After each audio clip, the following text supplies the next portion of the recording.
Chytráci. Veda na benzínovom čerpadle s doktorom Vanheadom. Doktor Vanhead so svojou rakotinou znova vyrazil na cestu. Rýchlo sa skryte, pretože najväčší babrák vo svete vedy sa stále snaží streliť svoje nedopečené pokusy nič netušiacim okoloidúcim.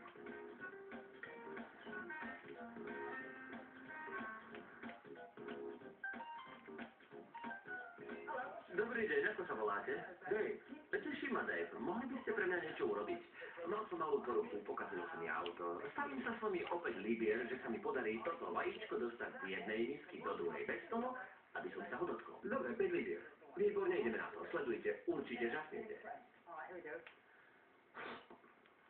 Hurá! Dobre, nie? Použil som pritom tlak vzduchu, ktorý pôsobil na vajíčko. Došlo k stlačeniu vzduchu a tento tlak napokon vajíčko prevrátil. Mám tu však aj čosi lepšie.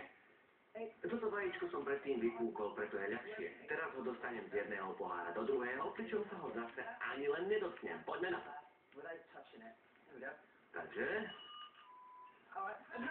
Nie, správny vedec svoj pokus môže zopakovať. Stavím 1 libru. 1 libru? To tak dobré. Aj to je čosi.